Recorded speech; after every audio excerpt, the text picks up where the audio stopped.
जो संपूर्ण विश्व का कल्याण करने वाले हैं, संपूर्ण जगत का उद्धार करने वाले हैं, ऐसे भगवान शिव की पवित्र पावन शिव महापुराण की कथा आप और हम सभी छत्तीसगढ़ की इस पवित्र धरा से श्रवण करने के लिए विराजित है।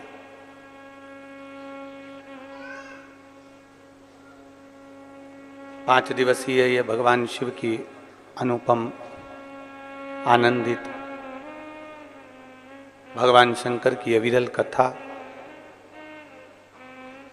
जो एक संपूर्ण जीवन का एक आनंद करने वाली है। कथा के मुख्य यजमान श्री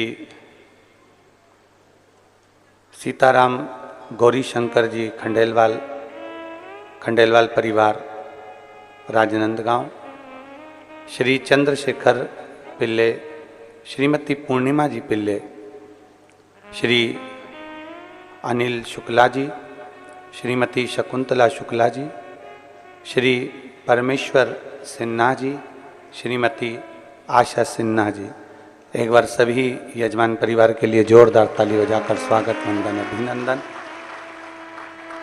जिन्होंने इस 72 वर्ष के बाद जो ऐसा सावन पड़ा है,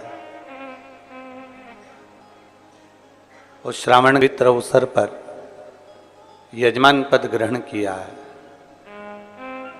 कहीं ना कहीं भगवान देवाधिदेव महादेव की कृपा, करुणा, उनकी उदारता, जो कहीं पूर्वजों का आशीर्वाद रहा है और पुण्य देवाधिदेव महादेव की कृपा से एकाग्रित हुआ है, तो ये सभी परिवार यजमान पद ग्रहण करे हैं। छत्तीसगढ़ की इस पवित्र धरा पर ऑनलाइन शिव महापुराण की कथा संपूर्ण छत्तीसगढ़वासी ही नहीं, संपूर्ण विश्व इस कथा का लाभ ले रहा है। कौटि कौटि पुण्य हमारे और आपके प्रबल हुए हैं, जिससे आप और हम सभी मिलकर भगवान शिव की अविरल कथा का लाभ ले रहे हैं। कल 2 अगस्त को पवित्र श्रावण महीने की शिवरात्रि का उत्सव मनाया। करोड़ों भक्तों ने अपने अपने घरों में रहकर भगवान शंकर की पार्थिव लिंग का पूजन किया, और पार्थिव लिंग का पूजन कर कर आप और हम सब कृतार्थ हुए। एक छोटा सा पुण्य, एक छोटा सा सत्कर्म यदि हमारे जीवन में हो जाए, तो ये मानकर चलें कि कहीं ना कहीं प्रभु कृपा से हम केवल एक कुल को या एक पीढ़ी को नहीं, हमारी 71 पीढ़ियों को पार उतार देते हैं। ऐसा पुण्य हमारे खाते में आ ही जाता है।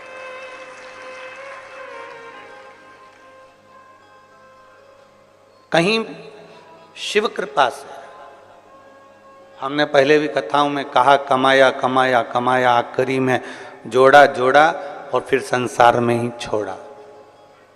उसका भोग हमने नहीं किया, उस भोग से हम वंचित रहे।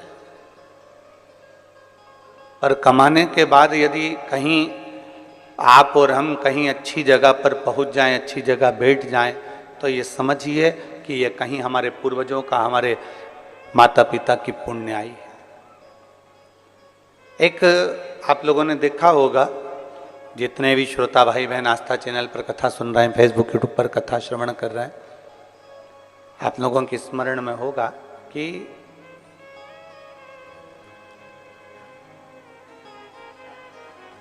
ऊंट वाले आते हैं, भेड़ वाले आते हैं, भेड़ चराने के लिए आए, ऊंट वाले ऊंट लेकर, भेड़ लेकर आए और जंगल में भेड़ चराते हैं।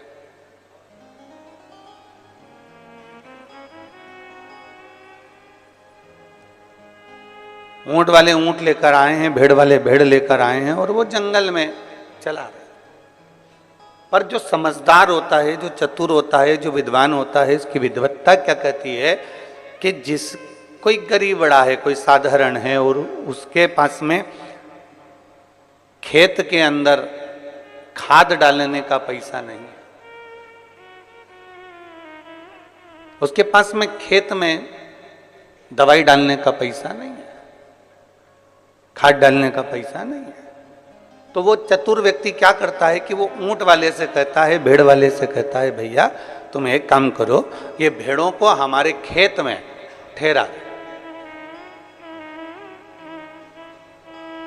इन भेड़ों को हमारे खेत में इनको बिठा दो। यदि आप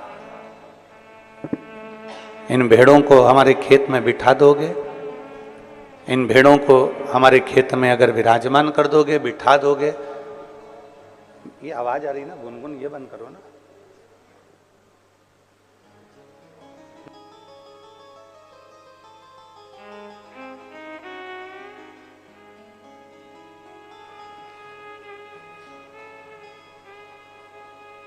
इन भेड़ों को आप हमारे खेत में बिठा दीजिए, इन भेड़ों को आप हमारे खेत में थोड़ा रात्रि भर के लिए बिठा दो। उसको मालूम है कि मेरे पास में गला पकड़ रहा है, उसको मालूम है कि ये मेरे पास में ना तो मेरे पास में खाद का पैसा है, ना मेरे पास में दवाई का पैसा है, ना मेरे पास में कुछ खेत में डालने का कोई पैसा मेरे पास में नहीं। मैं साधारण किसान हूं, मैं गरीब बड़ा किसान हूं, मेरे पास में ये सब चीजें नहीं है, मेरे पास में ये कुछ भी है ही नहीं। और उसने ऊंट वाले से कहा कि भैया इसको तुम मेरे खेत में बिठा दो। क्या होगा उसको बिठाने से? अगर भेड़ खेत में बैठ जाएगी तो उसके होगा क्या? किसान को मालूम है कि एक बार भेड़ अगर इतनी सारी संख्या में खेत के अंदर घूम लेती है, बैठ जाती है, और जब वो कहीं ना कहीं किसी ना किसी रूप में अपने मल का त्याग करती है, तो उसकी जो खाद होती है वो 1 वर्ष के लिए नहीं, कम से कम 5 वर्ष के लिए खेत में एक अच्छी फसल का कार्य कर देती है, एक अच्छी खाद का कार्य कर देती है और अच्छी एक दवाई का कार्य कर देती है।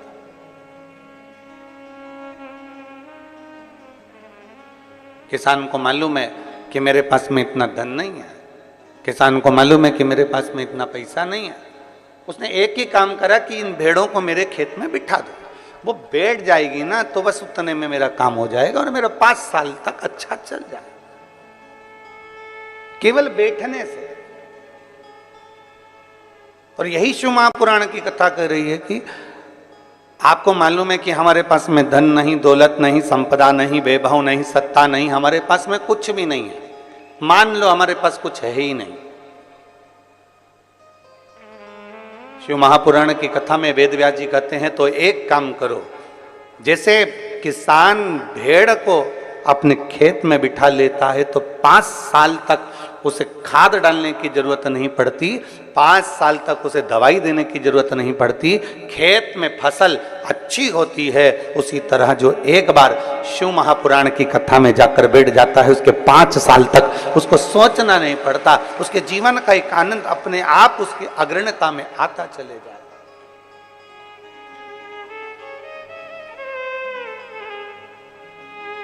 अपने आप वो आगे बढ़ता चले जाता, अपने आप। आप लोग तो ये शास्त्र में तो हम लोग भेड़ का अगर चरित्र पढ़ रहे हैं तो 5 साल का बोलते हैं, पर शिव महापुराण की कथा तो यहाँ तक कहती है कि आपने अगर भगवान शिव की पवित्र कथा में, भगवान शंकर के मंदिर में, भगवान शंकर के शिवालय में, भगवान शंकर के भक्त के लिए, शिव भक्त के लिए शिवालय में या कथा में या अन्य रूप से अगर हमने 98 भी खर्च करी है तो उसको एक छोटी सी डायरी में लिख के रख लेना चाहिए कि हमने इतनी तारीख को ये रुपया यहाँ खर्च किया है, पुराण में, शिवालय में या शिव भक्त के लिए किया गया है, उसको लिख कर रखो। 3 महीने बाद जब हमको आपके आसपास में कथा हो तो जरूर बताना कि मैंने इतना दिया था, मेरे बाबा ने उसको बढ़ाकर चौगुना कर कर दिया कि नहीं। एक शिव भक्त एक भगवान शंकर की अविरल भक्ति, भगवान शिव की उपासना, भगवान शंकर की अविरल भक्ति को, भगवान शंकर की अविरल भक्ति को हम धारण करें। और तेरी कृपा बिना एक भी अणु लेते हैं श्वास, तेरी कृपा से बखान क्या करूं मैं राखों के ढेर का, चपटी भभूत में खजाना कुबेर का। हे गंगधार मुक्ति द्वार ओंकार तू, बोले ओंकार तू, आयो शरण तिहार शंभु तार तार तू। हमने अगर 1 रुपया भी खर्च करा है, हमने 1 रुपया भी शिवालय में, देवालय में शिव भक्त के लिए कहीं ना कहीं लगा दिया गया है, उसको लिख के रखो कि हमने 1 रुपया दिया है।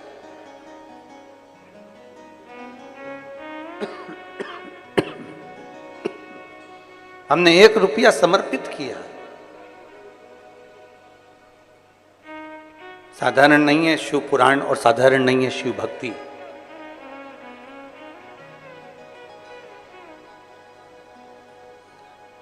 लाखों, हम लाखों कह रहे हैं, जितने आस्था चैनल पर कथा सुन रहे होंगे, जितने फेसबुक यूट्यूब पर कथा सुन रहे होंगे, जितने ऑनलाइन कथा सुन रहे होंगे, और जितने इस पवित्र छत्तीसगढ़ की धरा में इस हॉल में बैठकर भगवान शिव की पवित्र कथा का रसपान ग्रहण कर रहे हैं, उनकी चित्तवृत्ति में ये बात होगी। हम लाखों कर रहे हैं, पर लाखों नहीं, करोड़ों शिव भक्त, करोड़ों बेटा बेटी, करोड़ों शंकर के भक्त, लाखों शिव भक्त श्रावण के महीने में 2 लोटा जल भगवान शंकर को समर्पित करते हैं। लाखों भक्त, करोड़ों भक्त 2 लोटा जल भगवान शिव को समर्पित करते हैं। अब उन शिव भक्तों से पूछा जाए कि तुमने पिछले वर्ष भी कावड़ भरी थी, तुमने पिछले वर्ष कावड़ भरी थी, उस कावड़ का फल क्या मिला? तुमने पिछले वर्ष 2 लोटा जल चढ़ाया, उस 2 लोटे जल का फल क्या मिला? कोई उनसे पूछे कि शिव पुराण का, शंकर की अविरल भक्ति का फल क्या है?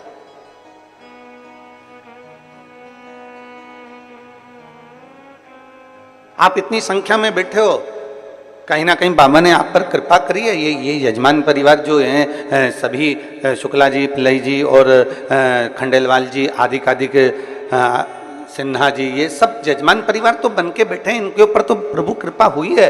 पर जितने श्रोता भाई बहन यहाँ बैठे हुए हैं, वो भी तो अपने बुद्धि से जरा विचार करें कि हमारे पूर्वजों ने ऐसा कौन सा पुण्य कर दिया था जो सावन महीने में हम यहाँ आकर बैठ गए, भगवान शंकर की कथा का रसतत्व हमने ग्रहण कर लिया। ऐसा कौन सा पुण्य हमने किया था?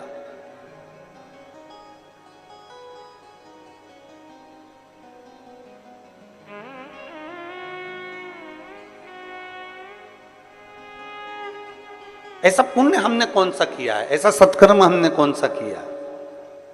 ऐसा भजन हमने कौन सा किया?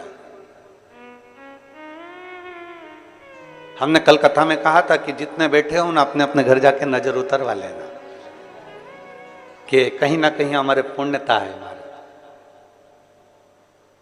कहीं ना कहीं हमारी प्रबलता है।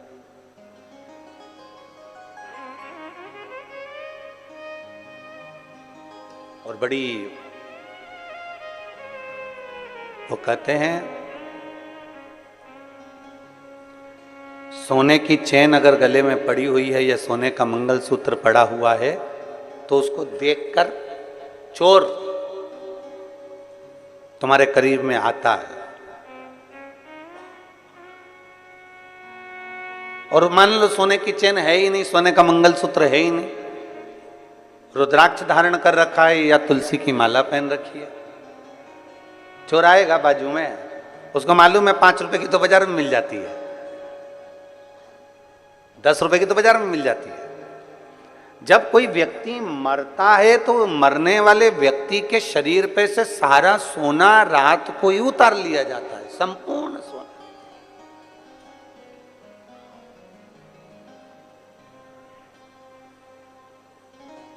पर उसके गले में अगर रुद्राक्ष पड़ा हो तो, उसके गले में रुद्राक्ष की माला पड़ी हो तो निकालेंगे? अरे जम के तो बोलो जरा, नहीं निकाले। तुलसी की माला पड़ी है तो कोई निकालेगा नहीं। क्या कहेंगे?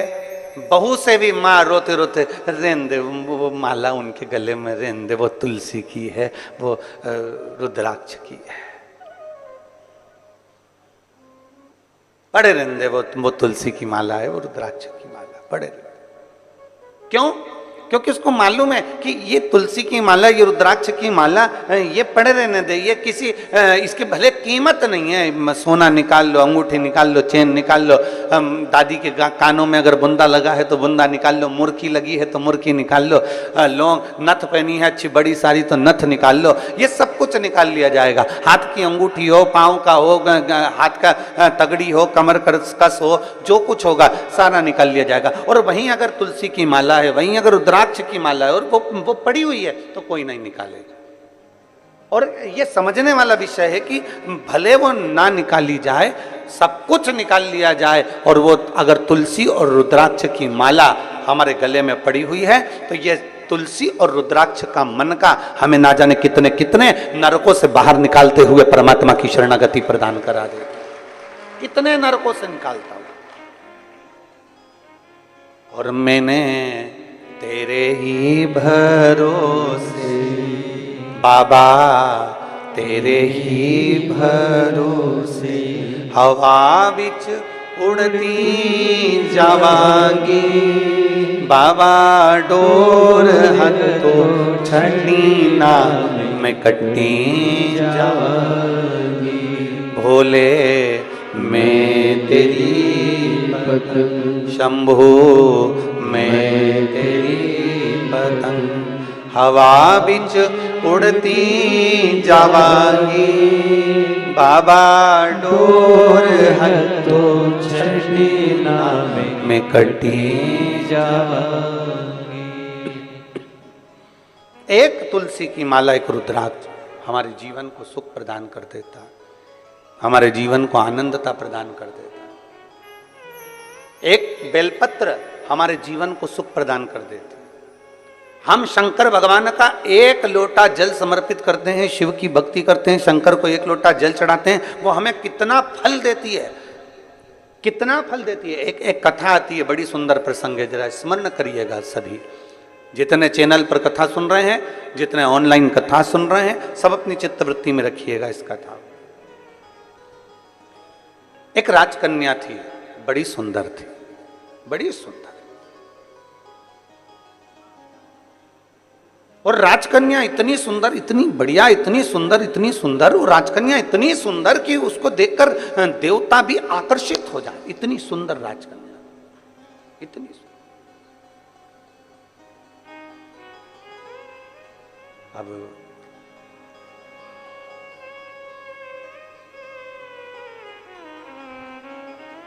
कन्या सुंदर थी, राजा को चिंता लग गई जब कन्या बड़ी हो गई। कन्या बड़ी हुई और चिंता लगी। किसको चिंता नहीं होती? और आज के जमाने में हम तो निवेदन करना चाहेंगे, बेटों की शादी की चिंता करो, बेटियों की शादी की मत करो। क्यों?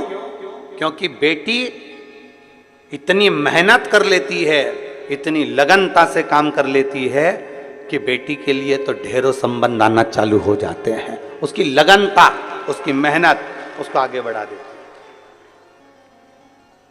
और बेटों की चिंता इसलिए करना जरूरी होती है कि पिता अपने बेटे को काम पर लगा देता है, जा दुकान देख ले, जा व्यापार देख ले, जा ये कर ले, जा वो कर ले। करता वो भी है मेहनत, ऐसा नहीं कि मेहनत नहीं करता।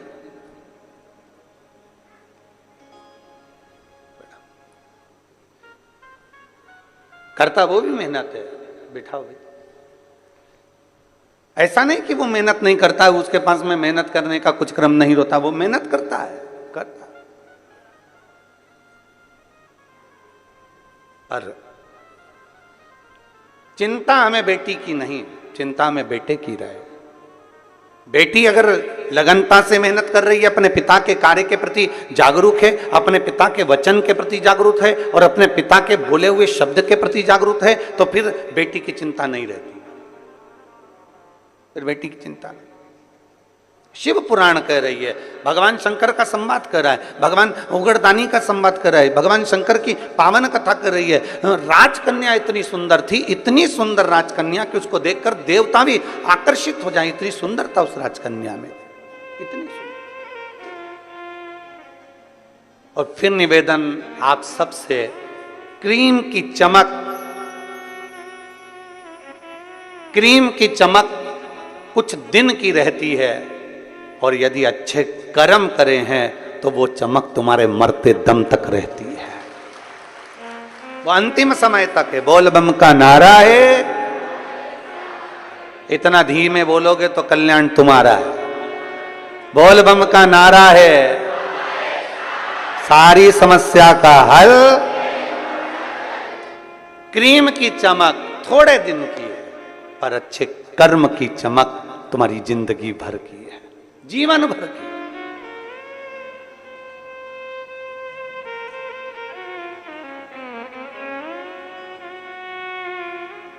अभी हम कल देख रहे थे कि वो शुक्ला जी हैं आप कल हम देख रहे थे भजन में, आपको धर्मपत्नी का तो नहीं कह रहे, पर आपको हम कह रहे हैं।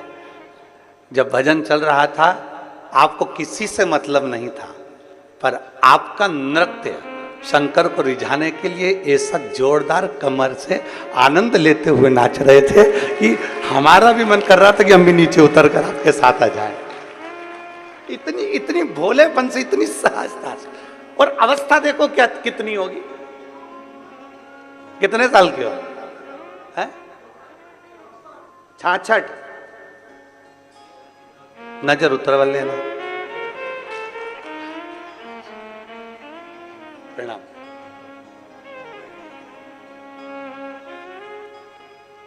आ जाइए, महाराज जी को लिया 2 मिनट, माला पहना दो। एक सहजता का भाव, एक सरलता का भाव, एक नम्रता का भाव, एक विनम्रता का भाव।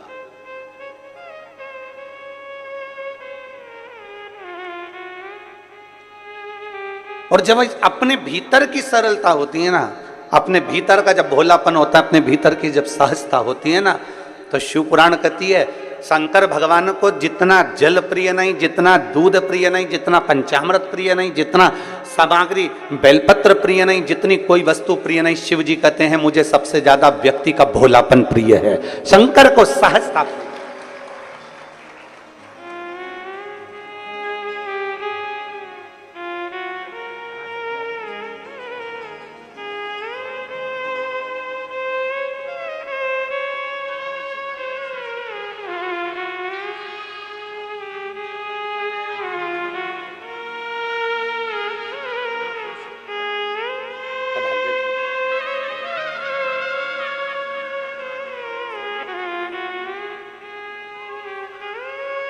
शिव तत्व की प्राप्ति, भोलापन जितना होगा आपके भीतर, वो सहजता का भाव शिव के करीब लेकर जाए।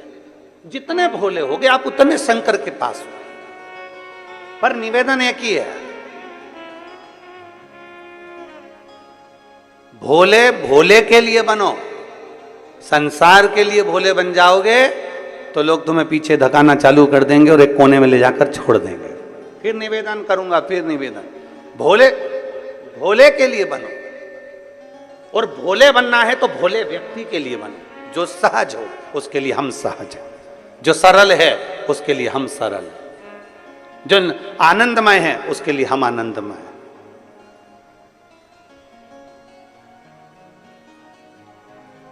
राजकन्या बड़ी सुंदर थी, देवता भी उसको देखकर आकर्षित हो जाए, इतनी सुंदर थी।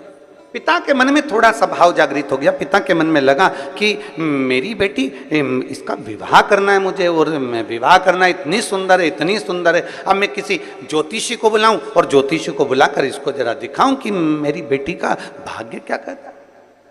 और अगर मैं हर कोई ज्योतिषी को बुलाऊं तो वो श्रेष्ठता नहीं है। इसलिए उस पिता ने अपने राज पुरोहित को बुलाया, अपने राज्य के पुरोहित को बुलाया, अपने कुल गुरु को बुलवाया और राज पुरोहित को बुलाकर कहा कि राज पुरोहित जी, मेरी बेटी का मुझे विवाह करना है, आकर उसका भाग्य देख लीजिए और उसका भाग्य बता दीजिए। और बेटी राजकन्या का एक नियम सबसे प्रबल था, सबसे प्रबल नियम था राजकन्या का कि वो शंकर के मंदिर के पुष्प को उठाकर उन्हीं पुष्प की माला बनाकर उन्हीं पुष्प का श्रृंगार बनाकर शंकर को पिना देती थी, शिवलिंग का श्रृंगार कर देती उसी पुष्प से।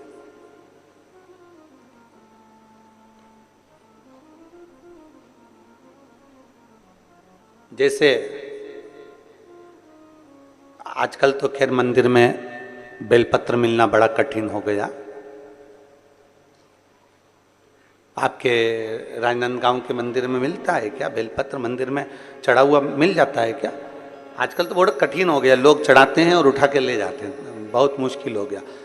यदि भूलवश भी अगर कोई व्यक्ति मंदिर में बेलपत्र चढ़ा हुआ है और बेलपत्र उसने एकत्रित कर लिया मंदिर के अंदर ही, और मंदिर में बेलपत्र एकत्रित कर कर धागा लिया और उस कच्चे धागे में, उस कच्चे धागे के अंदर अगर उस बेलपत्र की डंडी को पीछे से उसने एक एक साधारण सी गांठ लगाकर उस बेलपत्र की माला को सिद्ध कर लिया, हल्की सी कच्चे सूत की गांठ लगाते लगाते मंदिर की चढ़ी हुई बेलपत्र को, शंकर पर चढ़ी हुई बेलपत्र को, शंकर की चढ़ी हुई बेलपत्र को ही उसने गांठ लगाकर जब माला सिद्ध कर ली और सिद्ध कर कर अगर वही माला भगवान शंकर को अर्पित कर देती है तो कहते हैं कि हमारा फिर पुनर्जन्म होता ही नहीं है, इस संसार सागर से हमारी मुक्ति हो ही जाती है, पुनर्जन्म से हम छूट जाते।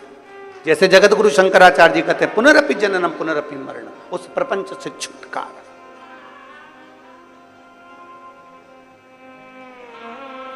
अब कई लोग ऐसे होते हैं कि वो पत्ती में छेद कर देते हैं, नहीं, शिव महापुराण की कथा कहती है चाहे बेलपत्र हो चाहे तुलसी पत्र हो, चाहे बेलपत्र हो चाहे तुलसी पत्र हो, इन दोनों पत्ती के अंदर सुई को नहीं पिरोना चाहिए। बेलपत्र के अंदर भी सुई को नहीं डाला जाता और तुलसी पत्र के अंदर भी सुई को नहीं डाला जाता, दोनों पत्र में। हाँ, कच्चे धागे से आप उसमें डंडी में गांठ लगाकर भगवान शंकर को माला धारण कर सकते हो, पर कौन सी बेलपत्र? फिर से बोलो जरा जम के, कौन सी बेलपत्र? जम के आवाज आना चाहिए। जो शंकर भगवान पर चढ़ी हुई है वही बेल धोया, माला सिद्ध करी और वही माला मेरे देव अधिदेव महादेव को समर्पित कर दी, वही माला। नमामि शमीशा निर्वाण रूपम विभुम व्यापकम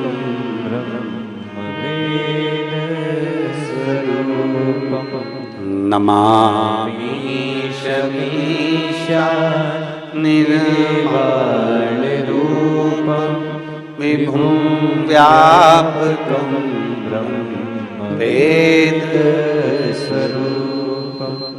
नमः शिवाय, ओम नमः शिवाय, नमः शिवाय, ओम नमः शिवाय।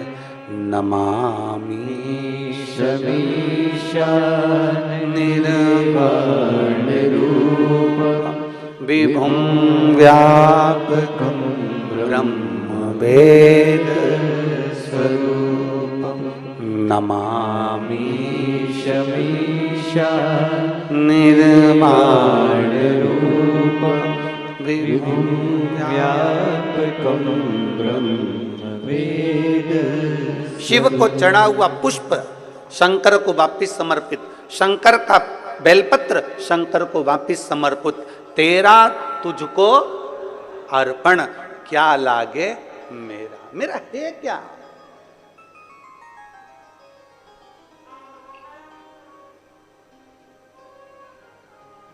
अब एक व्यक्ति पत्र लिखा भिलाई में, उसने एक पत्र में बात लिखी कि गुरुजी आप कहते हो शंकर का चढ़ा फूल चढ़ा दो शंकर जी को, शंकर की चढ़ी बेलपत्र चढ़ा दो शंकर जी को, तो ये तो झूठा हो जाता है, ये तो बेकार हो जाता है। हम उस बच्चे से कहना चाहते हैं, अगर वो कथा सुन रहा होगा ऑनलाइन तो उसके चित्तवृत्ति में यह बात होगी। दुर्ग का वो बेटा है, अगर उसने बात कथा सुन रहा होगा तो उसको स्मरण में होगा कि आप कह रहे हो कि बेलपत्र झूठा हो गया, शंकर भगवान को चढ़ा फूल झूठा हो गया और वापिस शंकर भगवान को दे दिया। तो हम पूछे अच्छा भगवान ने लिया क्या है? दूध, वो भी गाय के बछड़े का झूठा है। दूध निकालने वाला एक एक ग्वाला, एक एक किसान जानता है। पहले बछड़े को छोड़ा जाता है, दूध जब नीचे आता है तब वो निकालता है। बछड़ा अपना मुंह लगा देता है, झूठा दूध निकाला गया है। जल मछली ने झूठा करा है, फूल भौरे ने झूठा करा है।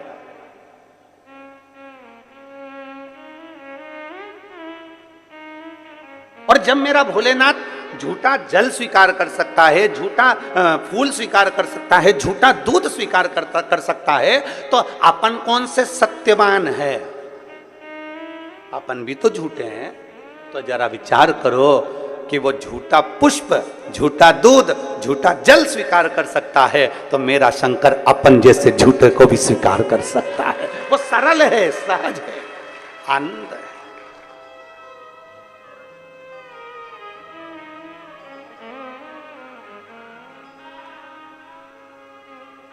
जो बहुत भगवान के सामने जब भी जाओ ना, पूरा पूरा अपना अभिमान, पूरा अहंकार, पूरी अभिमत्ता सब बाहर छोड़ दो, सब कुछ बाहर। अपनी अभिमत्ता अपन को लेकर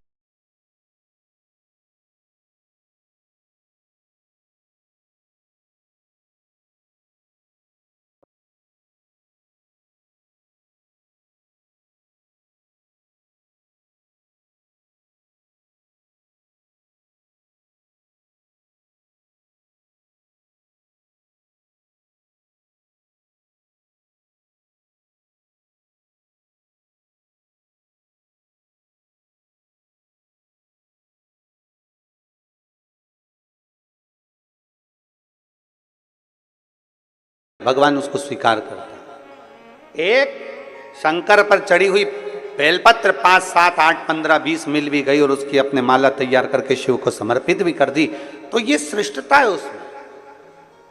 राजकन्या इतनी सुंदर थी, उसका एक काम था, बाल्यवस्था से 4 वर्ष की जब राजकन्या थी तब उसने अपने कहीं सखी के, कहीं सहेली से सीख लिया था कि मंदिर में पुष्प पड़ा है, उससे श्रृंगार कर दिया, रंगोली बना दी, वही फूल से भगवान की जलाधारी का श्रृंगार कर दिया, वही पुष्प से शिव का श्रृंगार कर दिया। राजकन्या धीरे धीरे धीरे धीरे बड़ी होती चली गई। कन्या बड़ी हो गई, कन्या बड़ी हो गई, मंदिर में जाती, श्रृंगार करती, भगवान का सेवा करती। पिता को चिंता लग गई कि मैं अपनी कन्या का विवाह किससे करूं,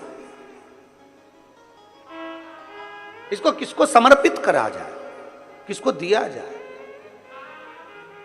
और फिर निवेदन है, राजा जनक जैसी चतुरता लाकर रखना अपनी बुद्धि में। बेटी का विवाह करने से पहले राजा जनक जैसी विद्वत्ता लेकर आओ।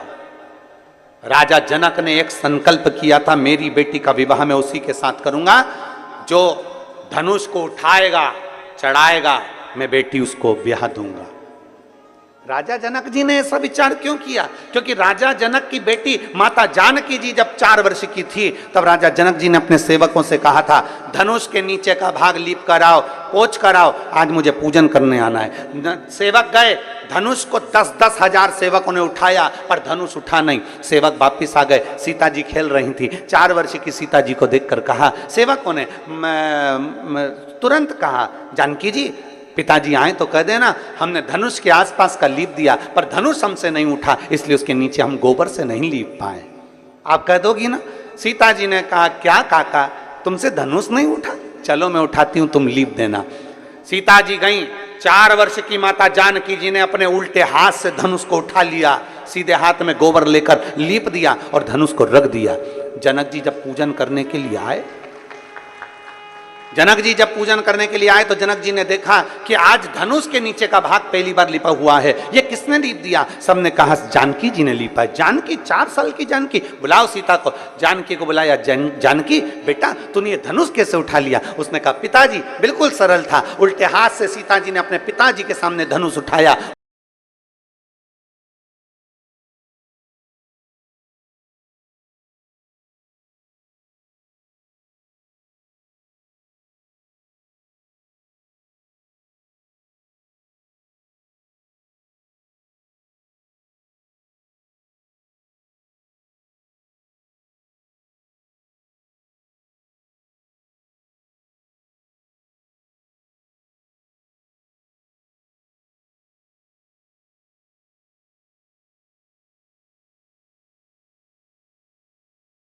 चाहिए। हम क्या देख लेते हैं, एक पेट्रोल पंप देख लो, एक गाड़ी देख लो, एक बंगला देख लो, ये देख लो, वो देख लो, और बेटी का विवाह कर दो।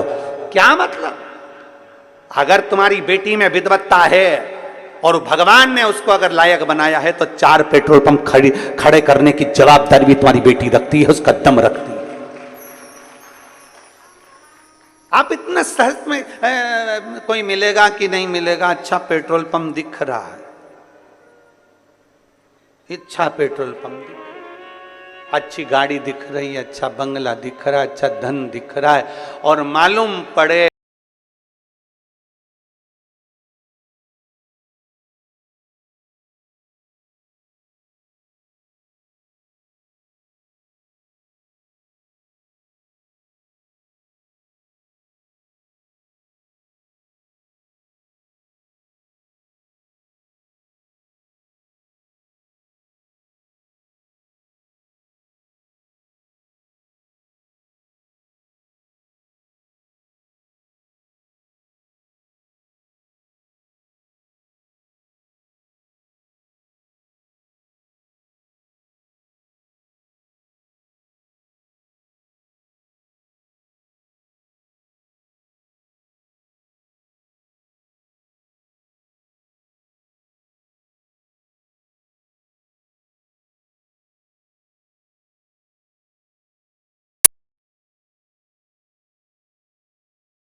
पर तूने इसकी इज्जत नहीं करी तो अगली बार तुझे ये दूंगा नहीं, बनाऊंगा पर तुझे डेस डेस डेस बनाऊंगा पर तुझे नहीं। कितनी मेहनत से बेटी की शादी करने से पहले जनक जी की कथा का स्मरण करिएगा, बेटी का विवाह करने से पहले जनक जी की कथा का स्मरण करिएगा कि बेटी समझदार है तो उससे दुगना समझदार उसका वर होना चाहिए। गाड़ी बंगला पेट्रोल पंप जमीन जायदाद नहीं देखना, सबसे पहले देखो कि जिस लड़के के साथ बेटी ब्याह रहे हैं वो लड़का आपकी बेटी की इज्जत करेगा कि नहीं करेगा, आपकी बेटी का सम्मान करेगा कि नहीं करेगा। मालूम पड़े धन तो बहुत है पर क्या करे, क्या पेट्रोल पंप की पेट्रोल को खाएगी, ये गाड़ी बंगले को मुख में लेगी? नहीं, अपने पति के 2 शब्द प्रेम के मिल जाएं, आदर के शब्द मिल जाएं, बस बहुत है। जब दुख की घड़ी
वेद नमः शिवाय। ओम नमः शिवाय। नमः शिवाय। ओम नमः शिवाय। लगी बेटी भगवान शंकर की आराधना, श्रृंगार बना रही है, शिव के मंदिर को सजा रही है, शंकर के शिवलिंग को सजा रही है, भगवान शंकर का श्रृंगार कर रही है, शिव का श्रृंगार। शिवलिंग पर शंकर भगवान के शिवलिंग में 3 जगह ऐसी है जहां पर पुष्प या इत्र या बेलपत्र या सुगंधित पदार्थ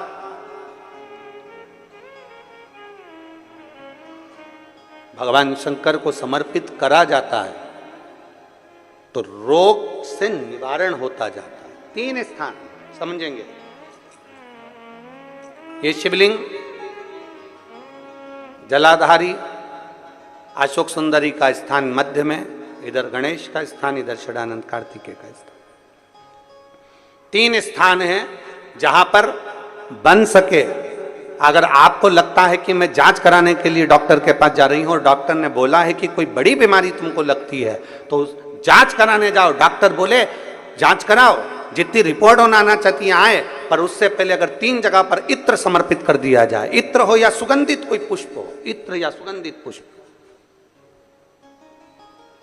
3 स्थान पर अगर इत्र समर्पित किया जाए तो वो स्थान और इत्र समर्पित कर कर आप जाओ फिर जांच कराओ, मना नहीं, पर वो 3 स्थान बताएगा। पहला स्थान अशोक सुंदरी और भगवान शंकर का जो शिवलिंग रखा है उसके बीच में जो अशोक सुंदरी और शंकर भगवान के शिवलिंग के बीच में एक जगह खाली पड़ी रहती है।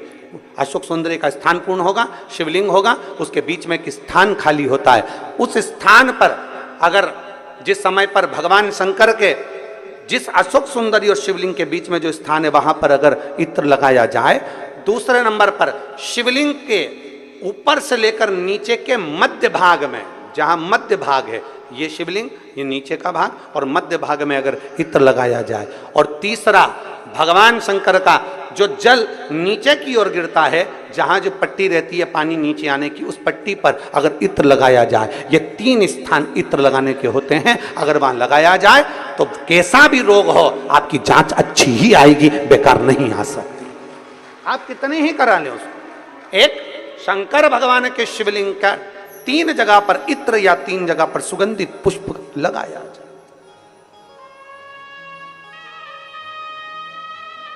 अब जब आप लोग अभिषेक करने बैठते हैं या पूजन करने बैठते हैं या शंकर जी के मंदिर जाते होंगे, कौन कौन जाता है शिवालय? सभी लोग जाते हो? बोलो हर हर महादेव। शिवालय जाते हो तो शिवालय में जाकर जब आप इत्र चढ़ाते हो भगवान पर, यहाँ इत्र लगाया आपने, फिर यहाँ पर भी लगा देते हो, यहाँ पर भी लगा देते हो, यहाँ पर भी लगा देते हो, सब दूर इत्र लगा देते हो। जो समझदार होता है ना वो सभी दूर इत्र लगा देता है। और कई कई ऐसे रहते हैं जरा सा इत्र लिया और रुई में लेके एक जगह पर रख दिया, फूल में लेके एक जगह पर रख दिया, पर पूर्ण जगह पर इत्र लगा दो, बाबा के पूर्ण स्वरूप पर इत्र लगा दो। आपको नहीं मालूम अनायास, आपको नहीं मालूम कि 3 जगह कौन सी है, तो आप पूर्ण स्वरूप पर इत्र लगा दीजिए, पूर्ण स्वरूप पर। वेद मंत्र में त्र्यंबकेश्वर का बाबा का मंत्र,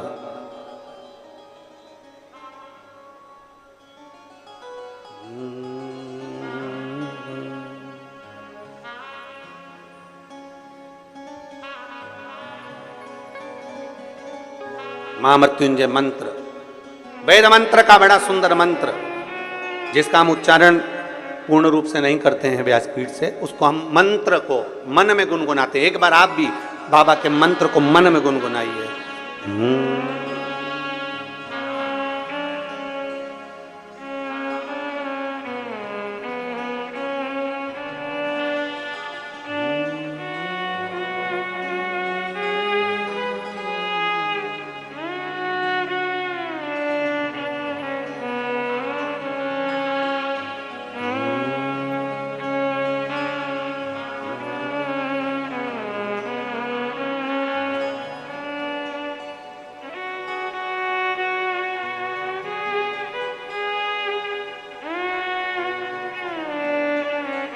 भगवान शिव का त्र्यंबक मंत्र का स्मरण करें। और नहीं कर सकते तो पंचाक्षर करें, नमः शिवाय। नहीं कर सकते षडाक्षर करें, ओम नमः शिवाय।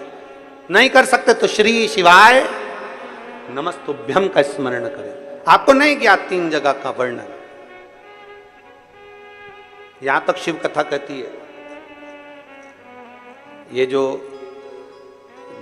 कई लोग कहते हैं हमारे कोई बच्चा जन्म से जो होता है ना, और कई बच्चे से जन्म से होते हैं जिनकी बुद्धि विकास नहीं कर पाती है। डॉक्टर कहते हैं ये बच्चा अन्य बच्चे से 2 साल 4 साल 3 साल 6 महीना पीछे चलेगा। अब माँ सोचती है मेरा बेटा 2 साल 4 साल 6 साल पीछे अन्य बच्चों से। हाँ, तब उस जगह पर शंकर भगवान के शिवलिंग, अशोक सुंदरी की जगह और मध्य का जो खाली स्थान है, मध्य का जो स्थान बचा हुआ है, वो स्थान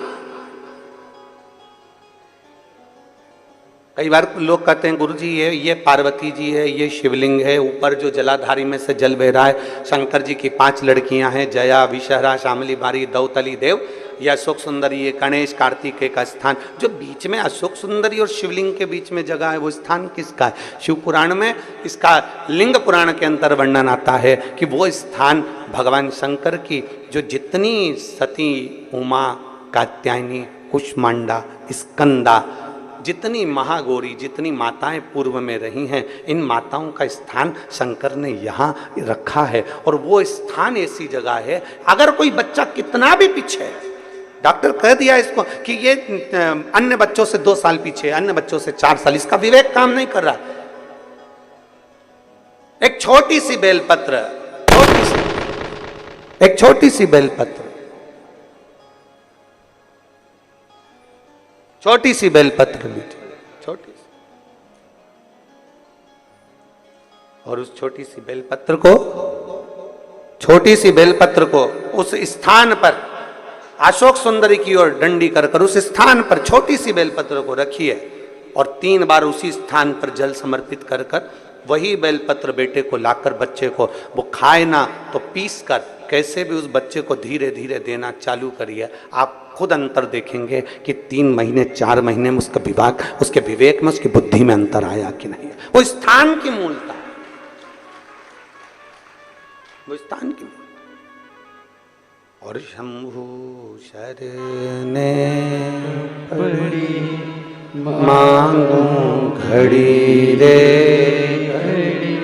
दुख काटो दया करी ने दर्शन आपो।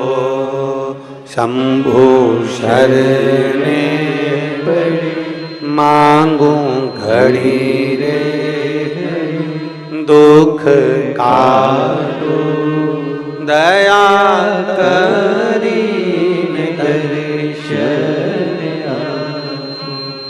वो राजकुमारी का नियम भगवान शंकर की आराधना, भगवान शिव की भक्ति करना, भगवान शंकर की आराधना करना, भगवान शिव की भक्ति करना। राजपुरोहित आ गए, राजपुरोहित आए, राजभवन में प्रवेश किया। राजपुरोहित ने राजभवन में प्रवेश किया तो राजा ने उनका आदर करा, सम्मान करा, सत्कार करा, क्योंकि राजपुरोहित है, प्रणाम करना जरूरी है। कोई विद्वत जन आए, कोई संत साधु आए, कोई गुरु जन आए, कोई महात्मा आए, कोई संत आए, ये आपके और हमारे भी मन में होना चाहिए कि हम उसको नमन करें, प्रणाम करें, उसका सत्कार करें, प्रणाम। और केवल इनसे ही मतलब नहीं, घर का बुजुर्ग भी आए, घर का बड़ा भी आए, माता पिता भी आए, कोई बुजुर्ग आ गया तो उसका भी आदर, उसका आदर और सत्कार।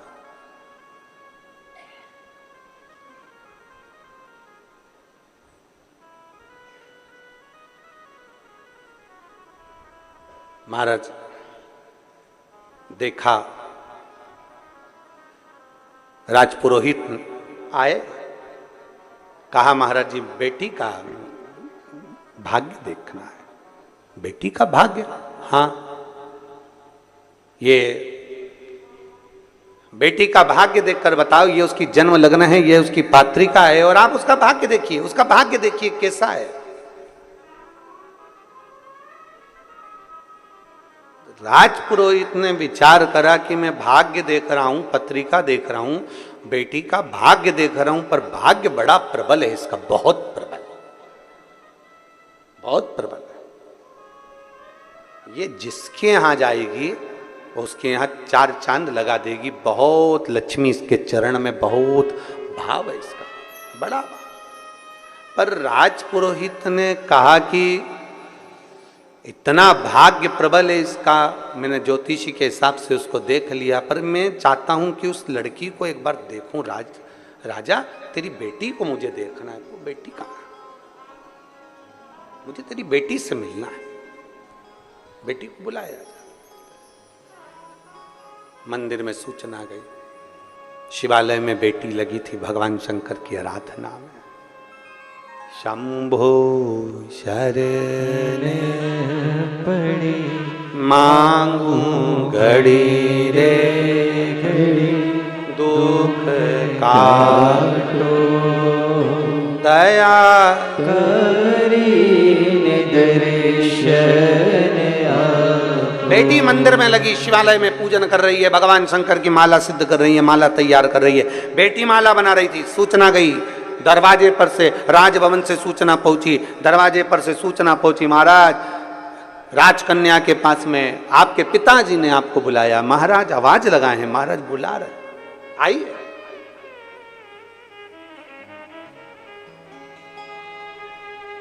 बेटी ने आवाज लगाकर कहा, पिताजी से कह दो जब तक माला सिद्ध नहीं हो जाती तब तक मैं नहीं आती। जब तक माला सिद्ध नहीं होती तब तक मैं नहीं आती। माला सिद्ध हो दो फिर मैं आऊंगी।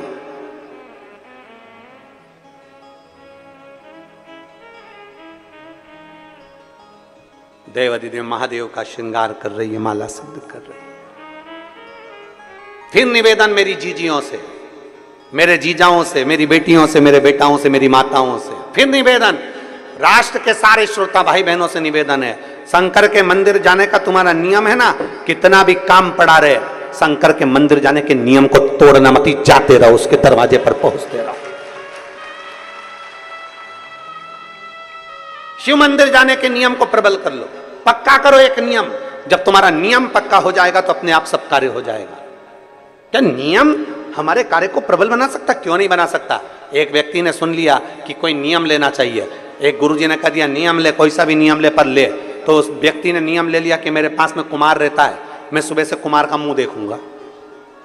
घड़ा बनाने वाला कुमार, मिट्टी के बर्तन बनाने वाला कुमार, उसका मैं मुंह देखूंगा। नियम ले कोई सा भी, उसने नियम ले लिया, जब तक मिट्टी के बर्तन बनाने वाले कुमार का, मेरे पड़ोसी का मुंह नहीं देख लूं तब तक मैं खाना नहीं खाऊंगा। नियम लिया। अब रोज नियम से कुमार का मुंह देखता। एक दिन 8 महीने 15 महीने निकल गया, 8-15 महीने निकलने के बाद 1 साल पूरा निकल गया। कुमार का मुंह देखते देखते देखते मुख निकलने समय निकल गया। एक दिन कुमार कहीं चले गया और वो दिखा ही नहीं। 2 बार 3 बार देखा, दिखा ही नहीं। मैं रोटी कैसे खाऊं, भूख लग रही इसको। इसने कुमार के घर गया, उसकी पत्नी से पूछा क्यों तुम्हारा पति कहाँ गया? तो कहे वो मिट्टी लेने गए हैं बर्तन बनाने के लिए। कहाँ गए? वो दूसरे गांव में। वो ढूंढता ढूंढता उस गांव में चले गया। आज कुमार का भाग्य ऐसा था कि वो मिट्टी खोद रहा था, उसमें उसको सोने का हंडा निकल गया था और ये पहुंच गया इतने में। जैसे ही पहुंचा, इसने सोने का अंडा नहीं देखा, इसने तो बस कुमार को देखा और कुमार को देखते सी बोला देख लिया, देख लिया, देख लिया। कुमार को लगा सोने का हंडा मिला, इसने हंडे को देख लिया। कुमार हंडा लेके उसके पीछे पीछे भागा। भैया भैया तेरे से निवेदन है, किसी से मत कहना। क्या नहीं कहना? बस जो मिला है अपन दोनों आधा आधा बांट लेंगे, पर किसी से मत कहना। अपन दोनों आधा आधा बांट लेंगे पर किसी से मत कहना।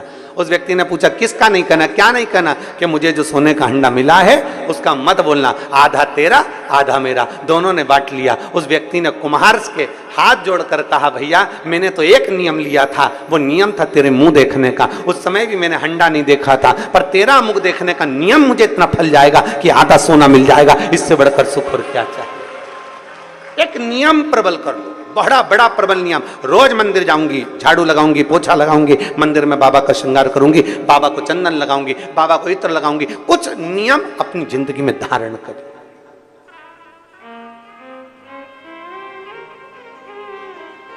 हम तो यहां तक कहते हैं, आप कोई दूसरा नियम नहीं ले सकते तो एक नियम ऐसा ले लो, अपने दुकान जाते हो ना, अपनी सर्विस पर जाते हो ना, अपनी नौकरी पर जाते हो ना, अपनी ड्यूटी पर जाते हो ना, तो एक नियम ले लो। अभी कोई से भी रास्ते से जाते थे, पर एक नियम बना लो, शंकर जी का मंदिर जिस रोड पर पड़ता है, घर से निकलकर सबसे पहले उसी मंदिर के सामने से निकल कर जाऊंगा। आप मत जाओ मंदिर के अंदर। कौन बोल रहा है? कौन बोल रहा है मंदिर के अंदर जाओ? मंदिर के बाहर से चले जाओ, प्रणाम भी नहीं करना, मत करो। तुम तो अपनी गाड़ी चढ़ाओ, भुड़ भुड़ भुड़ भुड़ से निकल जाओ। कौन कह रहा है? पर नियम तो बनाओ कि मैं आज से नियम लेता हूं, मैं अपनी ड्यूटी पर जाऊंगा, अपनी नौकरी पर जाऊंगा, अपनी दुकान पर जाऊंगा। शंकर जी के मंदिर अभी तक दूसरे रास्ते से जाता था, मेरे नजदीक में जो शंकर का मंदिर उसके सामने से जाऊंगा। मत प्रणाम करो, मत देखो शिखर को, मत प्रणाम करो, मत जल चढ़ाओ, उसके सामने से तो निकल जाओ। उसके सामने से तो निकलो। आइसक्रीम वाला देखा है? आते हैं राजनांदगांव में आइसक्रीम बेचने वाले, वो बजाते हैं, और डमरू उसके पास रहता है, लंबा डंडा वाला, बजाते हैं। कोई जरूरी है? उसका काम है डमरू बजाना और चिल्लाता आइसक्रीम आइसक्रीम। और अंदर जो बच्चे होते हैं ना, दादी दादी दादी, एक दिन धर के, सर्दी हो रही ना, चुप बैठ, खांसी हो रही ना, नहीं अभी मौसम अच्छा नहीं है, तू नहीं खाएगा, नहीं पिएगा। अब पर आइसक्रीम वाले का नियम है, तुम खाओ चाहे मत खाओ, आओ चाहे मत आओ, आइसक्रीम ले चाहे मत लो, पर उसका नियम है डमरू बजा का आइसक्रीम। और अंदर जो बच्चे हैं उनके हृदय में उत्पात हो रहा है। मेरे को दादी, वो रोज आता है, रोज आवाज लगाता है। दादी ने उसको समझा भी दिया आइसक्रीम वाले को, हे भैया मेरे दरवाजे पर आके डमरू क्यों बजाता है? आइसक्रीम वाला बोला रोड तुम्हारी है क्या? आवाज मेरी, रोड मेरी, मेरी मर्जी, मैं कुछ भी करूं। आइसक्रीम वाला आवाज लगा रहा है। अंदर बैठे बच्चे, एक दिन मां संभालेगी, 2 दिन संभालेगी, 3 दिन संभालेगी, 4 दिन संभालेगी, 5 दिन संभालेगी। दादी गई भजन में और बच्चे गए ताई जी के पास। बड़ी मम्मी ताई जी क्या हुआ? आइसक्रीम वाला आया है, mummy please please, mummy please, सर्दी हो रही ना। दादी ने मना करता, नहीं तू प्लीज प्लीज, और पकड़ कर और आइसक्रीम फिर बड़ी माँ ने दिलाई दी, चाची ने दिलाई दी, उसको खाने को मिल गई। 1 महीना, 15 दिन, 20 दिन तुम रोकते रहे, पर एक दिन तो मौका लग गया और बच्चा बाहर आया और आइसक्रीम खा ही लिया। उसी तरह तुम भी जाते रहो, जाते रहो, जाते रहो, मत देखो, मत देखो, मत दर्शन करो, तुम तो जाओ जाओ जाओ। एक दिन तो मेरा भोलेनाथ भी सोचेगा ऐसा कहाँ का आया है रे, मेरी साइड ही नहीं देखता, अब तुझे दिखा के रहूंगा, तो रुक। और एक दिन मेरा भोलेनाथ मंदिर से बाहर निकलकर जोर इशारा कर कर बुलाएगा, तेरा कल्याण। नियम तो बनाओ। तुम नियम ही नहीं बनाओ और सोचो भगवान मिल जाए। नियम बनाना पड़ेगा, उसके दरवाजे के सामने से निकलना।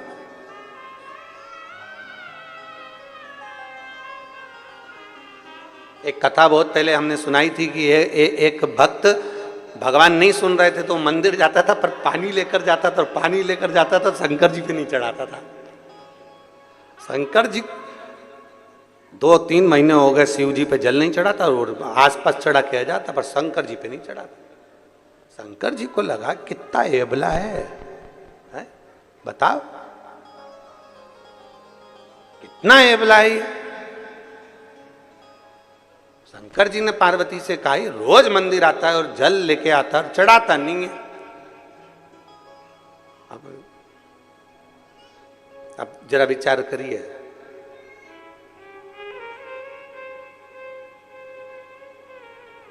तुम चाहते हो वो जल चढ़ाए, जब लेकर आया है तो चढ़ा, पर नहीं चढ़ा, वो भी अबला था, नहीं चढ़ा रहा। पार्वती जी से कहा, पार्वती ये मेरे मंदिर में आता है, शिवालय में आता है और जल नहीं चढ़ाता।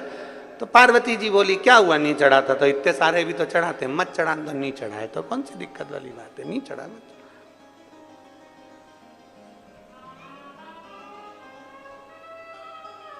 दो 3 महीने निकले, अब शंकर जी से रिया नहीं गया। एक दिन शंकर जी उसके पीछे पीछे उसके घर तक चले गए और एक बच्चे का रूप रखकर उसका हाथ पकड़कर बोले, काका तू मंदिर में सब दूर जल चढ़ाता है और मुझे जल नहीं चढ़ाता, शिव को जल नहीं चढ़ाता, क्यों?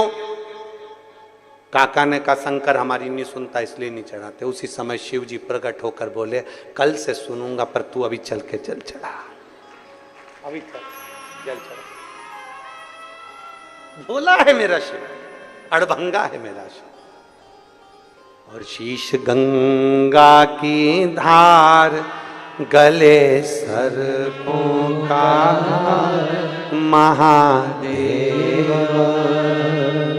बोले कैसे करूं तेरी सेवा, तेरी सेवा में जल ले आई, उसे मछली भी झूठा कराई। जल कैसे चढ़ाऊं भोले, कैसे रिझाऊं महादेवा, भोले कैसे करूं तेरी सेवा। शीश गंगा की धार, गले सर्पों का हार महादेवा, भोले कैसे करूं तेरी सेवा। कैसे करें हम सेवा, कैसे करिए जाए, हम कैसे प्रार्थना करें, कैसे निवेदन करें। एक नियम अपने भीतर बनाइए, उस नियम को अपने भीतर बनाओगे तो शिव प्रसन्न हो। एक बेलपत्र का, एक लोटे जल का, पूरा विश्व एक लोटे जल का नियम बनाया है।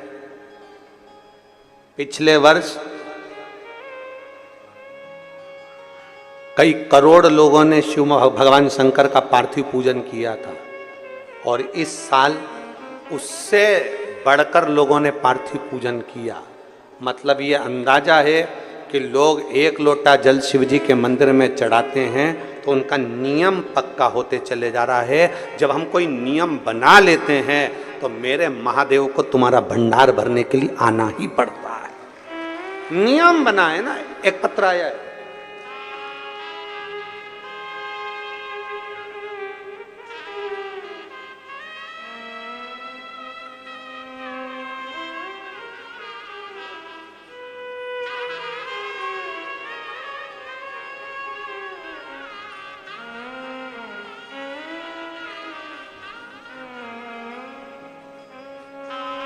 रानी शर्मा, राजनंदगांव। कहीं बैठी हैं रानी शर्मा तो हाथ हिलाइएगा। आप ही हैं, हाथ हिला दो एक बार ऐसा। श्री शिवाय नमस्तुभ्यम। आइए एक बेलपत्र लेकर चलिए। मैं रानी शर्मा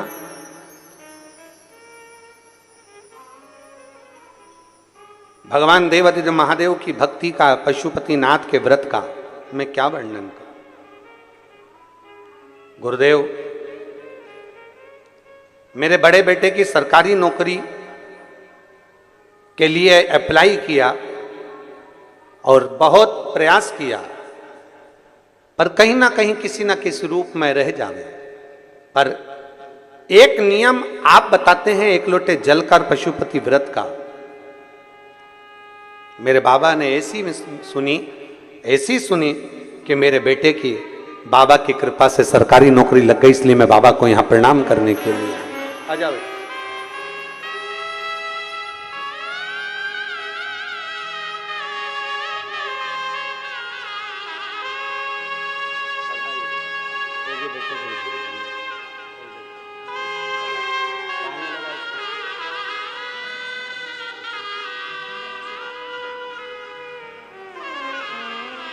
बेटा बाबा की कृपा से शिक्षक बन गया, उसके लिए जोरदार ताली बजाएं।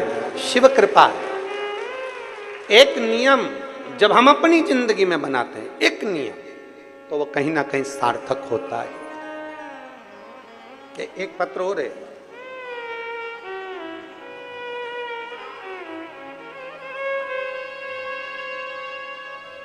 मेरा नाम तुलसी नेभानी है, मैं रायपुर से आई हूँ। तुलसी जी कहीं बैठी हैं? आप ही? श्री शिवाय नमस्तुभ्यम। एक बार हाथ हिला दो ऐसा। आ जाओ, एक बेलपत्र ले जाना। जाओ। मैं तुलसी नेभानी रायपुर से आई हूं, मैं बाबा का क्या गुणगान करूं गुरुदेव, मेरे पास शब्द नहीं है। हम नहीं जानते थे कि एक लोटा जल भी क्या शिव सब कुछ दे सकता है? क्या एक लोटे जल से मेरा देवाधिदेव महादेव भंडार भर सकता है? गुरुदेव, बाबा की कृपा से शिव जी को पहली बार कथा सुनकर हमने एक लोटा जल चढ़ाना प्रारंभ करा। केवल एक ही नियम लिया हमने, हमारे पास कोई दूसरा नियम नहीं है। शंकर के मंदिर जाना, जल चढ़ाना और टीवी के सामने बैठकर आपकी शिव महापुराण की कथा को सुनना। ऐसी कोई कथा नहीं जो आपकी नहीं सुनी हो। टीवी के सामने आसन लगा के बैठती हूँ और कथा सुनती हूँ। बाबा से बस एक प्रार्थना करती थी, बाबा मेरी पूरी जिंदगी किराए के मकान में निकल गई, मेरा पूरा जीवन, मेरी अवस्था पूरी किराए के मकान में निकल गई, क्या मैं मेरी पूरी अंतिम अवस्था तक भी क्या किराए के मकान में रहूंगी? मेरे भोलेनाथ ऐसी कृपा कर दे कि मेरा खुद का मकान बन जाए। बाबा से बस यही प्रार्थना करती थी और बाबा ने ऐसी करुणा कर दी गुरुदेव कि ऐसा काम धंधा चलाया कि बाबा की कृपा से आज मेरा 2 मंजिल का मकान मेरे बाबा ने मुझे बना कर दिया। मैं बाबा को धन्यवाद देती हूँ। शिव तत्व की प्राप्ति एक नियम हमारे भीतर हम बनाएं, जिस नियम को हम बनाएंगे वो नियम हमारा पूर्ण होता ही है। जिस नियम को हम बनाएं,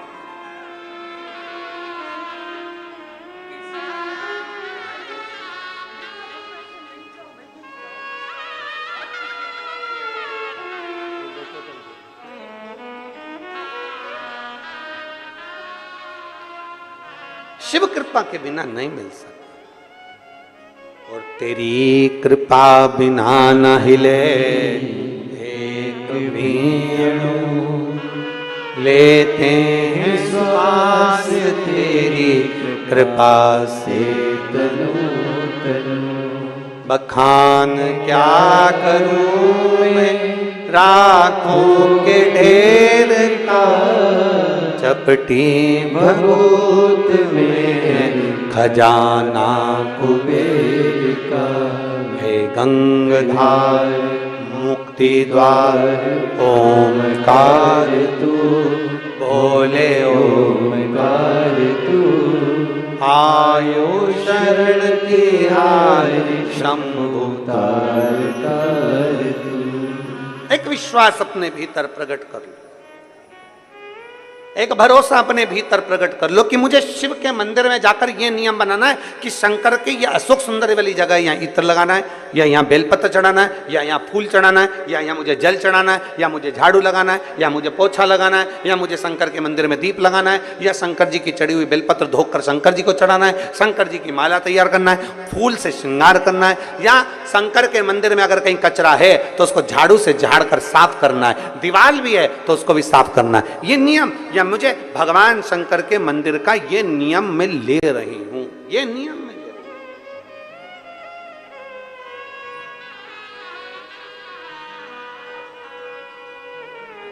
बेटी ने आवाज लगाया, पिताजी से कह दो मैं माला सिद्ध कर कर आती हूं। राजकुमारी ने आवाज लगा दी, कह दो पिताजी से मैं माला सिद्ध कर कर आती हूं। एक नियम पक्का होना चाहिए, मतलब मंदिर जाना है, जाना है। घर में 50 काम है, मैं आती हूं, अब भी आई 2 मिनट के अंदर गई, जल चढ़ाया, मत रुको मंदिर में। कौन कहता है मंदिर में रुको?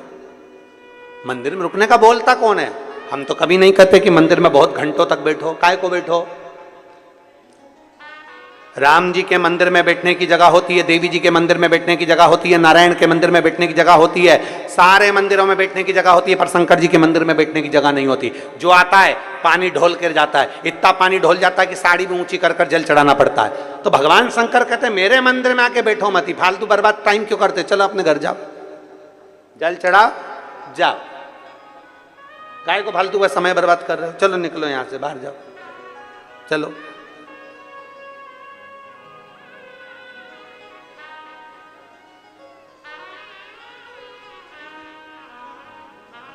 शिव के आश्रित हो, शंकर के आश्रित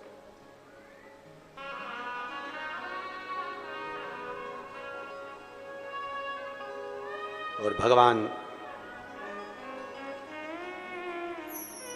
देवाधिदेव महादेव का चरित्र कहता है, भगवान शंकर का पावन चरित्र कह रहा है, भगवान शिव का पावन चरित्र। हे उमापति उमापति रखियो मेरी लाज, उमापति रखियो मेरी लाज, उमापति रखियो मेरी लाज, उमापति रखियो मेरी लाज, उमापति रखियो मेरी लाज, उमापति रखियो मेरी लाज। भूल के सारी दुनिया भोले, भूल के सारी दुनिया भोले, भूल के सारी दुनिया भोले, भूल के सारी दुनिया भोले। तुम्हें पुकारूं आज, उमापति रखियो मेरी लाज, उमापति रखियो मेरी लाज, उमापति रखियो मेरी लाज, उमापति रखियो मेरी लाज, उमापति रखियो मेरी लाज, उमापति रखियो मेरी लाज। भूल के सारी दुनिया भोले, भूल के सारी दुनिया भोले, ओ भूल के सारी दुनिया भोले, भूल के सारी दुनिया भोले। तुम्हें पुकारूं आज, उमापति रखियो मेरी लाज, उमापति रखियो मेरी लाज, उमापति रखियो मेरी लाज, उमापति रखियो मेरी लाज। बड़े भाव से दोनों हाथों से।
जोड़ लिए हैं प्रीत के धागे, जोड़ लिए हैं प्रीत के धागे। सभी का लागे तेरे आगे, सभी का लागे तेरे आगे। तेरे नाम से आत्मा जागे, तेरे नाम से आत्मा जागे।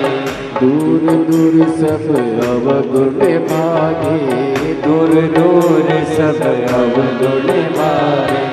रोम रोम मेरा तुम्हें पुकारे, रोम रोम मेरा तुम्हें पुकारे, रोम रोम मेरा तुम्हें पुकारे, रोम रोम मेरा तुम्हें पुकारे। रखियो मेरी लाज, उमापति रखियो मेरी लाज, उमापति रखियो मेरी लाज, उमापति रखियो मेरी लाज, उमापति रखियो मेरी लाज। भूल के सारी दुनिया भोले, भूल के सारी दुनिया भोले, ओ भूल के सारी दुनिया भोले, भूल के सारी दुनिया भोले। ओ तुम्हें पुकारूं आज, उमापति रखियो मेरी लाज, उमापति रखियो मेरी लाज, उमापति रखियो मेरी लाज, उमापति रखियो मेरी लाज।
दया के बादल बरसे, तेरी दया के बादल बरसे। व्याकुल मनवा काहे तरसे, व्याकुल मनवा काहे तरसे। तेरी दया के बादल बरसे, तेरी दया के बादल बरसे। व्याकुल मनवा काहे तरसे, व्याकुल मनवा काहे तरसे। काली विपदा मेरे सर से, काली विपदा मेरे सर से। सुख पाएंगे तेरे दर से, सुख पाएंगे तेरे दर से। भाग्य विधाता अंतर्यामी, भाग्य विधाता अंतर्यामी, भाग्य विधाता अंतर्यामी, भाग्य विधाता अंतर्यामी। देवों के सरदार उमापति रखियो मेरी लाज, उमापति रखियो मेरी लाज, उमापति रखियो मेरी लाज, उमापति रखियो मेरी लाज।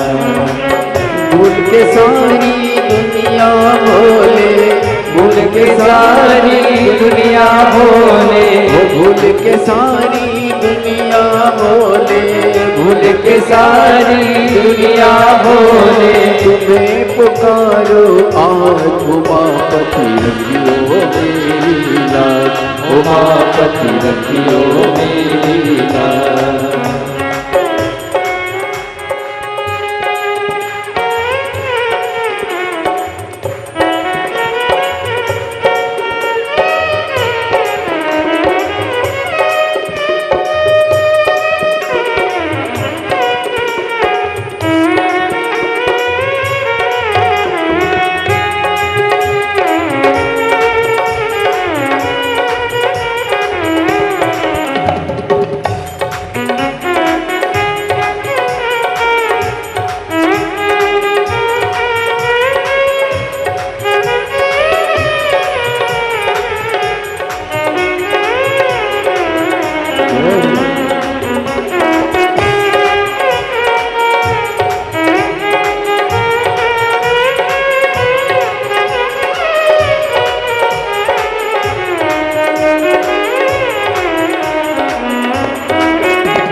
हरदम करूँ मैं तेरी भक्ति, हरदम करूँ मैं तेरी भक्ति। तेरे चरण में हो जाए मुक्ति, तेरे चरण में हो जाए मुक्ति। हरदम करूँ मैं तेरी भक्ति, हरदम करूँ मैं तेरी भक्ति। तेरे चरण में हो जाए मुक्ति, तेरे चरण में हो जाए मुक्ति। मुझे बता दो ऐसी युक्ति, मुझे बता दो ऐसी युक्ति। नाम जपन के मिले जो शक्ति, नाम जपन की मिले जो शक्ति। मुझको दे दो ऐसा वर कोई, मुझको दे दो ऐसा वर कोई, मुझको दे दो ऐसा वर कोई, मुझको दे दो ऐसा वर कोई। पूर्ण हो सबका उमापति रखियो मेरी लाज, उमापति रखियो मेरी लाज, उमापति रखियो मेरी लाज, उमापति रखियो मेरी लाज। भूल के सारी दुनिया भोले, भूल के सारी दुनिया भोले, भूल के सारी दुनिया भोले, भूल के सारी दुनिया बोले। ओ तुम्हें पुकारूं आज उमापति रखियो मेरी लाज। उमापति रखियो मेरी लाज। उमापति रखियो मेरी लाज। उमापति रखियो मेरी लाज। उमापति रखियो मेरी लाज। उमापति रखियो मेरी लाज। उमापति रखियो मेरी लाज। उमापति रखियो मेरी हार महादेव है। अपने स्थान पर बैठकर भगवान शिव जी से अपने मन की बात बड़े भाव के साथ दिल से बाबा को निवेदन करेंगे, बाबा से प्रार्थना करेंगे। बाबा से अपने मन की बात बड़े भाव के साथ दिल से कहेंगे, बाबा से पुकारेंगे, बाबा को प्रार्थना करेंगे, बाबा से कहेंगे। भगवान देवादिदेव महादेव, भगवान देवादिदेव महादेव से अपने मन की बात बाबा से प्रार्थना करिए, बाबा से निवेदन करिए। जहाँ जगह मिले वहाँ आनंद करते हुए अपने अपने स्थान पर बैठकर भगवान शिव को श्रावण के इस पवित्र महीने में 72 वर्ष के बाद ऐसा सावन, 72 वर्ष के बाद ऐसा सावन, और उसमें भी शिव महापुराण की कथा और भगवान शिव से अपने मन की बात, भगवान शिव से अपने मन की बात भाव के साथ दिल से प्रार्थना करें।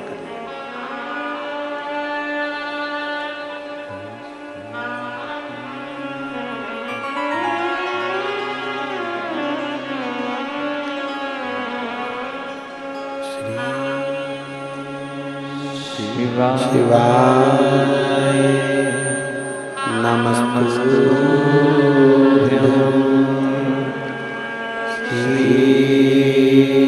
शिवाय नमस्तुभ्यं। श्री शिवाय नमस्तुभ्यं। श्री शिवाय नमस्तुभ्यं। श्री शिवाय नमस्तुभ्यं। भोला सब दुख काटो ओ भोला सब दुख काटो। शिव शंकर जपो तेरी माला, भोले बाबा जपो तेरी माला। भोला सब दुख काटो ओ भोला सब दुख काटो। वेश है मंगलकारी, वेश है मंगलकारी। शमशान वासी हमारा, शमशान वासी हमारा। ओ भोला सब दुख काटो ओ भोला सब दुख काटो। भगवान शिव की कथा कर रही है, भगवान शंकर का संवाद कर रहा है, शिव तत्व कह रहा है, भगवान शंकर का अनुमोदन कर रहा है, शिव महापुराण की कथा वर्णन कर रही है। राजकन्या ने कह दिया कि पिता से कह दो कि मैं आती हूं, अभी मेरी माला पूर्ण तरह से तैयार हो जाए, शिव का श्रृंगार कर दूं, तब मैं पहुंच जाऊं। शिव की सेवा छोड़ना नहीं चाहिए।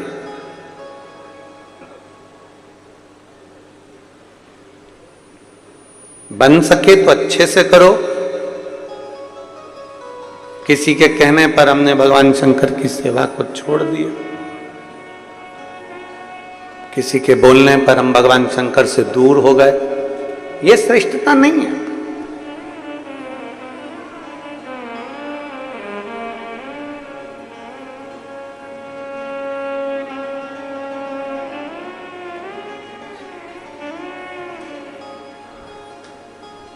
साड़ी खरीदने के लिए दुकान पर जाते हो आप लोग? बोलो तो जम के। एक साड़ी देखकर ही ले आते हो क्या? कितनी साड़ियां देखते हो? कम से कम 5, 7, 10 साड़ी तो देखते हो। और मेरे जीजा उन भी कपड़े खरीदने जाते हैं तो 10 तरह का जीन्स देखते हैं, टी शर्ट देखते हैं, कपड़ा देखते हैं कि भाई ये जो अच्छा लगेगा वही तो लेंगे। बच्चों के लिए कपड़े खरीदने जाते हैं तो 10 तरह का कपड़ा देखते हैं, जो अच्छा लगता है वही तो लेते हैं। अब जरा विचार करिएगा,